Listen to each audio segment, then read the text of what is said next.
left my bag on the train. It was my fault. I'd gone down to London, I'd taken a certain amount of luggage with me, and then when I came back I had one more bag. But when I stood up on the train to get off, of course I had that muscle memory of, yes, this is what it feels like to have all my luggage with me, but I hadn't updated it, you see, and I left one bag on the rack above me. And I realised as soon as I got off the train, and just as it was starting to pull out, but it was okay. On the platform there were two railway staff of that company, and I said to them immediately, quick, contact that train now. And the guy, I can tell you exactly which seat I was in. I can describe the bag. They can get it for me now. Act quickly, because that's the best time to act. And they said, oh no, we can't contact the train once it's left. What?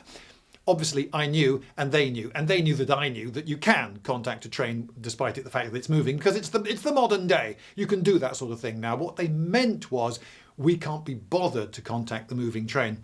I couldn't get anywhere with them at all. All I could get was the notion that I should ring the lost property office in the morning, and they gave me a number, and, well, feeling rather annoyed, I went home. And the following morning I dialed that number, and you know, something rather wonderful happened. I got through to a person, an actual human being answered the phone, which is so refreshing. Now, you young folk might be a bit confused about this, but when I was a boy, that was the norm. When you rang a company, a school, whatever, a person, an actual breathing person would answer the phone, and you would have a conversation with that person in which you could specify exactly what you wanted, and you could get from them all sorts of reassurances. You mean the sort of, yeah, that's the sort, you get all those reassurances back that they'd understood you. And when you put the phone down, you knew that someone out there had got the message, had understood the message, and had at least told you that they were going to act on it. Whereas if you fill in a form, that's right, fill in a form, not fill out a form, because I'm British. When you fill in a form online, you've always got those annoying drop-down menus, and you've only got 5 things to pick from, and none of them exactly describes your case, and there's a piece of information that there's no field for, and it won't allow you to go because it onto the next bit without filling in this bit, and it's just wrong. It doesn't apply in your case, and they're always annoying. And you send them off, and you just send them off into the ether. You've no idea if anyone's ever going to see that message, much less act on it. But this was an actual human. All was well, I thought, at first.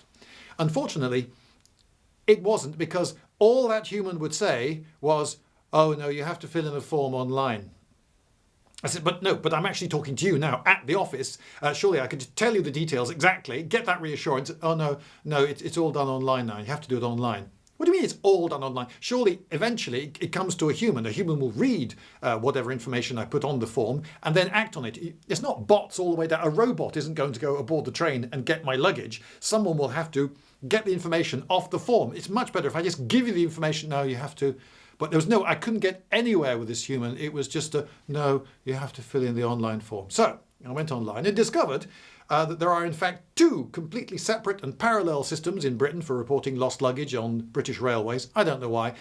So I filled in both forms, sent them off, and was feeling pretty peeved, to be honest. But, I was in luck! Huzzah! The next day, I got an email saying they had found my luggage and that I could pick it up from the railway station. Terrific! I only live a few minutes walk from the railway station here, so off I went. Wasn't there. They had neglected to mention a rather important piece of information. Despite knowing where I lived, because of course on the form was my address, and where I was going to, my ticket information, the station they were referring to was Edinburgh Waverley, over 100 miles from where I live, where the train terminated. I got back in touch with them and explained that it would be enormously more convenient if I picked it up from my local railway station, where I lived. But they said, fear not, sir. We can deliver this to your door. I said, that's quite unnecessary, really. I can just pick it up from the station. No. We can deliver it to your door for £35.